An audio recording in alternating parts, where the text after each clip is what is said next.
The last thing my boss ever told me was that I wasn't cut out for responsibility. She wrote it in a goodbye card, signed her name like a victory stamp. 5 years of control, humiliation, and silence, reduced to one smug sentence. And then, one random night while scrolling social media, I saw her face staring back at me from a mugshot. Arrested. And suddenly, every word she ever threw at me came rushing back, begging to be returned. If you've ever had a boss who made you feel small, powerless, or disposable, if you've ever swallowed your anger just to survive another workday, then like this video, subscribe, and stay with me. Because this is the kind of revenge that doesn't scream. It waits. And when it lands perfectly. For 5 years, I worked under a woman I'll call Jay. She wasn't the type of boss who yelled or slammed doors. That would have been easier. Jay's cruelty was quieter, sharper, and much more calculated. She believed power didn't need volume. It just needed confidence, and she had plenty of that. I worked in a program for young children with disabilities, children who needed patience, protection, and structure. I came into that job believing I was doing meaningful work. I believed I was part of something good. What I didn't realize was that I had walked straight into a system where empathy was optional and obedience was everything. At first, the issues seemed small. Emails that never got answered, requests that disappeared into thin air, supplies that were promised but never delivered. Things our program was legally required to provide somehow became too expensive or unnecessary. Every time I followed up, Jay would tilt her head slightly, give a tight smile, and say, "Be your own problem solver." Not encouragement, not guidance. Dismissal wrapped in corporate language. I started questioning myself. Was I asking for too much? Was I being difficult? That's how it starts. They make you doubt your own instincts. Then came the accusations. One day, a student's iPad was damaged. Without asking questions, without checking logs, without giving me a chance to explain, Jay accused me of breaking it. I remember my chest tightening, my hands going cold, my mind racing as I tried to defend myself to someone who had already decided I was guilty. She didn't raise her voice. She didn't need to. Her silence did the damage. In that moment, I understood something. Terrifying. Truth didn't matter to her. Control did. As time went on, her requests crossed lines, legal lines, ethical lines. She asked me to ignore procedures, skip documentation, and handle things internally that should have been reported. Every time I hesitated, every time I pushed back, her tone changed. The smile vanished. The room felt colder, and then she'd remind me, calmly, almost casually, "I pay you. You do what I want." That sentence followed me home. It echoed in my head at night. It sat heavy in my chest every morning before work. The moment that truly broke something inside me was when I reported concerns about possible child abuse. Real concerns. Documented concerns. I expected urgency. I expected seriousness. Instead, she laughed. Not awkwardly, not nervously. She laughed like I had told a joke. Then she said, "You worry too much." I remember standing there, stunned, realizing that the person in charge of protecting vulnerable children didn't care. And worse, found it amusing when someone else did. By year 3, the damage had spread. My staff, strong, compassionate, women, started breaking down, crying in bathrooms, crying in cars before driving home, crying in my office with the door closed like it was a confessional. Jay humiliated them publicly, corrected them harshly, then blamed them privately. Every week, someone cried. Every week, Jay called it accountability. And every time I tried to shield my team, she reminded me why I never would. "That's why you're not the boss," she'd say. Or my personal favorite, "If you don't like it, go work at Walmart." By year 5, I was empty. Not tired, hollow. The kind of exhaustion that sleep doesn't touch. Sundays filled me with dread. Mondays made my stomach hurt. I stayed because the kids needed stability. I stayed because leaving felt like abandoning them. But one quiet morning, sitting in my car before work, gripping the steering wheel and staring at the building, something inside me finally snapped, softly, but completely. I realized I was sacrificing my mental health for someone who enjoyed watching people bend. I realized my loyalty meant nothing to a woman who saw people as disposable. And I realized that by staying, I was teaching her that this behavior was acceptable. So I resigned. My last day arrived faster than I expected. My coworkers threw a small goodbye party, balloons, cake. A card passed around quietly like a secret. I remember holding that card, my throat tight, my hands shaking slightly, reading message after message from people who thanked me for protecting them, for listening, for caring. For the first time in years, I felt seen. Then I saw her signature. Jay had written, "Not everyone is cut out for this level of responsibility. Good luck." No warmth, no gratitude. Just one final attempt to remind me she believed she had won. I smiled. I said goodbye. I walked out. And I truly believed that chapter of my life was over. I had no idea karma was already warming up. I thought quitting would fix everything. I thought once I handed in my resignation, once I walked out of that building for the last time, the weight would lift instantly. Like a switch flipping. Like air finally filling my lungs again. But that's not how it works. When you've been controlled slowly, quietly over years, the damage doesn't disappear when the job ends. It just gets quieter. And in that silence, you finally hear how badly you were hurt. I was free on paper, but Jay was still living in my head, in my reactions, in my self-doubt, in the way my stomach tightened every time I checked my email, in the way my heart raced when a supervisor asked to talk for a minute. I'd left the building, but her voice followed me everywhere. It whispered in my mind when I second-guessed myself. It repeated her favorite lines like they were rules of life. Be your own problem solver. That's why you're not the boss. Not everyone is cut out for this level of responsibility. Interviews were the worst. Every time someone asked me to describe a challenge at work, my throat would go dry. I wanted to explain what it's like to be slowly erased by someone in power. But how do you say that without sounding weak? Without sounding bitter? Without sounding like the problem? So I smiled. I sanitized the truth. I made it sound professional. And every time I did, it felt like I was betraying myself all over again. The physical reactions surprised me the most. Random panic, sleepless nights, that heavy feeling in my chest that showed up out of nowhere. Once, standing in a grocery store aisle, staring at cereal boxes, I suddenly felt tears burning my eyes. No argument, no trigger, just my body finally admitting it was done pretending everything was fine. My hands shook, my heart pounded. And in my head, I heard her voice again, calm and dismissive, telling me to handle it myself. That's when I realized Jay hadn't just been a bad boss. She had been a psychological engineer. She designed an environment where self-doubt thrived, where asking questions felt like weakness, where boundaries felt like rebellion, where survival required silence. And the most dangerous part? She never looked like the villain.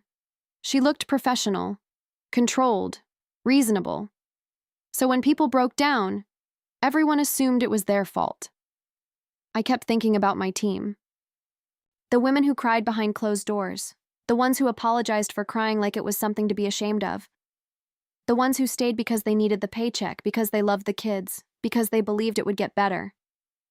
I wondered if I had failed them. If I should have fought harder, stayed longer, been braver. But then I reminded myself of the truth. I was drowning too. And no one can save others when they're barely breathing themselves. Slowly, painfully, I started to heal. Not in big dramatic moments, in small ones. The first time a manager responded to my email kindly. The first time someone thanked me without sarcasm. The first time I realized respect wasn't something you had to earn by suffering. It shocked me how unfamiliar basic decency felt. That's when it hit me how low my bar had been set for 5 straight years. And then, one night, Completely ordinary, everything shifted. I was lying in bed, phone in hand, scrolling mindlessly. No expectations, no emotions, just killing time.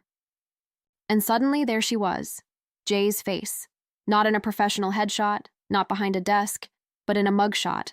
Harsh lighting, tired eyes, no power, no control. Arrested for driving while intoxicated. My body reacted before my mind did. My breath caught. My fingers froze. I stared at the screen like it might change if I blinked. The caption confirmed it. The comments exploded underneath. Shock, judgment, jokes, disbelief. And me? I felt something I hadn't expected. Not joy, not gloating, just clarity. Her words came rushing back. Every insult, every dismissal, every moment she made me feel small. But this time, they didn't crush me. They felt empty. Hollow. Because, suddenly, the woman who lectured everyone about responsibility had been exposed. The woman who demanded control had lost it. The woman who told me I wasn't cut out for responsibility had failed spectacularly at her own. And in that moment, I didn't feel angry. I felt calm. Because for the first time, the power dynamic had flipped, and she didn't even know it yet. I didn't react right away. That surprised me. Old me would have panicked, spiraled, overthought every emotion. But this time, I just stared at the screen until it went dark. Her mugshot disappeared. The room stayed quiet. And for the first time in years, my thoughts felt organized, calm, almost surgical. It wasn't rage that took over. It was clarity. The kind that comes after years of swallowing your voice. I set my phone down and lay there, staring at the ceiling, replaying memories I hadn't allowed myself to revisit fully. Her office. The way she leaned back in her chair when people were struggling. The tone she used when she wanted to remind you who held the power. The way she smiled when she crushed someone without raising her voice. And suddenly, I understood something I hadn't before. Jay didn't just like control. She needed it. It was oxygen to her. And losing it, even for a moment, was something she wasn't built to handle. I thought about revenge. Real revenge. The loud kind. Posting comments. Sharing the mugshot. Watching the internet tear her apart. It would have been easy. It would have been justified. But it would have been temporary. Noise fades. Jay was the type of person who survived noise. She thrived on conflict. She'd explain it away, rationalize it, rewrite the story in her favor. No, that wouldn't hurt her. Not really. What hurt Jay was subtlety, precision. Her own words reflected back at her when she least expected it. I remembered that card, the goodbye card. The moment I stood there reading her handwriting, feeling my face burn while everyone else's messages felt warm and sincere. She had chosen her words carefully. She wanted that sentence to linger. She wanted it to sting. She wanted me to remember it every time I doubted myself. And for a while, it worked. Until now. I got up and walked to my desk. I opened the drawer where I kept old cards and paperwork. And there it was, her handwriting, still sharp, still smug. I ran my fingers over the ink like I was touching a scar, and in that moment, the idea formed fully. Not impulsively, not emotionally. But deliberately, I wouldn't expose her. I wouldn't confront her. I wouldn't say her name online, I would simply remind her. The next morning, I went to the store. I didn't rush. I didn't feel anxious. I moved slowly, intentionally, like someone finally in control of their own timeline. I stood in the greeting. Card aisle longer than necessary. Not because I didn't know what I wanted, but because I wanted the moment to be perfect. I flipped through sympathy cards, encouragement cards, thinking of you cards. The irony made my lips twitch. Then I found it. Soft colors, neutral, innocent. The kind of card no one would ever suspect carried a blade inside it. When I got home, I sat at the table with the card in front of me and just stared at the blank space inside. My hand hovered over the pen. For a split second, doubt crept in. Was this petty? Was this unnecessary? Was I lowering myself to her level? And then I remembered crying in a grocery store aisle. I remembered my staff apologizing for crying. I remembered being laughed at for caring about abused children, and the doubt vanished. I wrote slowly, neatly, calmly. So sorry to hear about your arrest. I paused, took a breath, let it sink in. Then I continued. Not everyone is cut out for this level of responsibility. Good luck. I didn't sign my name. I didn't need to. She would know. The moment she read it, she would know exactly who it was from. Exactly when the words were first spoken. Exactly how long they had waited to come back to her. That was the beauty of it. No explanation required. No confrontation necessary. Just a mirror. As I sealed the envelope, something inside me shifted. Not excitement, not adrenaline, relief, like closing a chapter properly, like finally finishing a sentence that had been cut off years ago. I addressed the envelope carefully. Her name, her address, the same steady handwriting, and when I dropped it into the mailbox, I didn't look back. The waiting didn't make me nervous. That surprised me too. I didn't check my phone obsessively. I didn't imagine her reaction over and over. I trusted the process. Because this wasn't about watching her squirm. It was about reclaiming my voice. About proving to myself that I wasn't powerless anymore. Days passed. Normal days. Peaceful days. And then, one afternoon, my phone buzzed. A message from an old coworker. Someone who still worked there. Someone who knew everything but had stayed. Quiet to survive, the message was short. Did you hear about Jay? My heart didn't race. It slowed. Apparently, the card had arrived. She read it alone. That part mattered to me. No audience, no control. Just her and those words. According to my coworker, she went pale, then red, then quiet. Really quiet. She didn't yell, she didn't joke, she didn't explain. She just folded the card, put it in her desk drawer, and didn't say a word for. The rest of the day, that silence, that was the reaction. Because for the first time, Jay wasn't in control of the narrative. She couldn't spin it. She couldn't dismiss it. She couldn't laugh it off. Someone had reached past her authority, past her title, past her defenses, and hit the one place she thought was untouchable. Her superiority. And in that moment, without ever raising my voice, without ever confronting her face to face, without ever breaking the law or my integrity, I had taken back everything she thought she stole from me. The strange thing about real revenge is that it doesn't explode. It doesn't announce itself. It settles. It seeps into places anger never could. After I sent that card, my life didn't suddenly turn dramatic. There was no confrontation, no message from her, no late-night call demanding answers. And that silence told me everything I needed to know. Because if Jay had one weakness, it was not being in control. And now, for the first time in her career, something had happened that she couldn't manage, rewrite, or weaponize against someone else. The days that followed felt lighter in a way I hadn't experienced in years. Not euphoric, not manic. Just steady, calm. Like my nervous system was finally realizing the danger had passed. I slept through the night without jolting awake. I answered emails without bracing myself for criticism. I spoke in meetings without rehearsing every sentence in my head first. I didn't realize how much space fear had been taking up inside me until it was gone. Every so often, curiosity crept in. I wondered what she was thinking, whether she replayed that sentence the way I once had, whether it sat in her chest the same way it had sat in mine. But I never reached out. I never checked her social media again. Because this wasn't about monitoring her downfall. It was about finally choosing myself over the past. Then the updates started coming in. Quietly.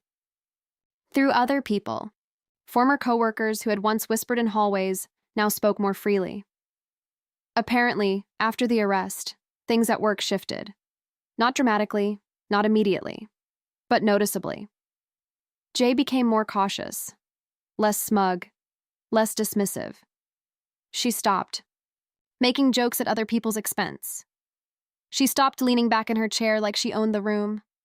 It was subtle, but everyone felt it. Authority cracked doesn't shatter right away, it erodes. One coworker told me Jay had become obsessed with image, overly careful, overly controlled, like someone constantly afraid the ground might give way beneath them. Another said she stopped using that line. I pay you, you do what I want. As if she knew now how dangerous words could be when they come back around. Hearing this didn't make me giddy, it made me reflective. Because for years I had wondered if I was the only one who saw her clearly. Turns out, I wasn't. I had just been the first to leave. What surprised me most was how quickly my guilt disappeared. For so long, I had been conditioned to believe that standing up for myself was cruel, that pushing back was unprofessional, that silence was maturity. But now, looking back, I saw the truth clearly. My card hadn't harmed her. Her choices had. All I did was hold up a mirror. And if someone can't stand their own reflection, that's not the fault of the mirror. The real change, though, happened inside me. Something fundamental rewired. I stopped shrinking. I stopped apologizing for existing. I stopped assuming authority. Figures were automatically right. I trusted my instincts again. When something felt wrong, I listened. When someone crossed a boundary, I addressed it. Not aggressively, not emotionally, calmly, firmly, like someone who knows her worth. There was one moment that stands out.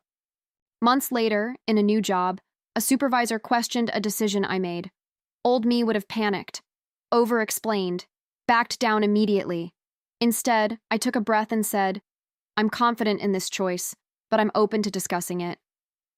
The room went quiet for a second, then she nodded, just like that. No punishment, no humiliation, no power trip. And in that moment, I realized how warped my definition of leadership had been. Sometimes I thought about Jay reading that card again. Maybe late at night, maybe after a bad day. Maybe when she needed to remind herself who she used to be. I imagined her fingers tracing the sentence she once thought was so clever. And I wondered if she felt even a fraction of the helplessness she had inflicted on others. Not because I wanted her to suffer, but because understanding is the only thing that ever truly changes people. I never told many people about what I did, not because I was ashamed, but because it didn't need an audience. This wasn't a story about embarrassing someone publicly. It was about balance, about timing, about letting someone experience the weight of their own words. And the most satisfying part? I didn't have to become cruel to do it. I didn't have to break the law. I didn't have to lower myself. I simply waited until the moment was right. Revenge is often painted as loud and destructive, but the most effective kind is quiet and precise. It doesn't scream, it whispers, and those whispers echo far longer than any shout ever could. Time has a strange way of revealing the truth, not all at once, not dramatically, but gently, consistently, until denial becomes impossible. Months passed after the card, then a year. And during that time, something incredible happened. I stopped thinking about Jay every day. The anger faded first, then the tension, then even the curiosity. She stopped being the center of my healing and became a footnote in it. And that, more than anything else, told me I had finally won. I didn't need confirmation. I didn't need an apology. I didn't need her to admit anything, because the lesson had already landed. Responsibility, real responsibility, isn't about power or titles or control. It's about choices. And when Jay made hers, the universe responded in a language she understood perfectly. Consequences. Quiet ones. Permanent ones. One evening, long after the initial shock had passed, I found that goodbye card again. The original one. The one she had signed with so much confidence. I read the sentence one last time and felt nothing. No sting, no shame, just Neutrality. I realized then how much power words lose when they no longer define you. She had tried to brand me with that sentence. Instead, it ended up defining her. I sometimes think about the irony of it all. She spent years lecturing others about responsibility while avoiding it herself. She dismissed rules until they applied to her. She mocked accountability until it showed up in handcuffs and flashing lights. And the woman who once told me I wasn't cut out for responsibility proved, publicly and undeniably, that she wasn't. Either. But here's the part most people don't expect. I don't hate her. I don't wish her suffering. I don't replay her downfall for entertainment. Because real healing doesn't need villains. It needs understanding. And the understanding I gained was this. People like Jay don't hurt others because they're strong. They do it because they're terrified of losing control. The moment that control slips, everything they've built starts to crumble. The most satisfying revenge wasn't the card. The card was just punctuation. The real revenge was my life afterward. A life where my voice mattered, where my boundaries held, where my worth wasn't up for debate. A life where respect wasn't conditional and fear wasn't currency. I became the kind of leader I once needed, the kind of coworker who listens, the kind of person who doesn't laugh at someone else's concern. Sometimes I imagine Jay opening her desk drawer years from now and finding that card again. The paper slightly yellowed, the ink still clear. And I wonder if she finally understands the weight of her own words. Not as a weapon, but as a lesson. Because words don't disappear just because you forget them. They wait. And when the timing is right, they come back. If there's one thing I want anyone listening to this story to take away, it's this. You don't have to scream to reclaim your power. You don't have to expose, humiliate, or destroy someone to find justice. Sometimes all you have to do is wait, watch, and let people meet the consequences of who they've always been. Karma doesn't need help. It just needs patience. And the quietest revenge is living well after someone tried to break you. She taught me about responsibility. I just made sure she finally learned what it meant. If this story hit close to home, hit that like button. If you've ever dealt with a toxic boss or someone who abused their power, tell your story in the comments. You're not alone. And if you want more deeply satisfying revenge stories like this, subscribe and stay with us. Because sometimes, the best justice stories are the quiet ones.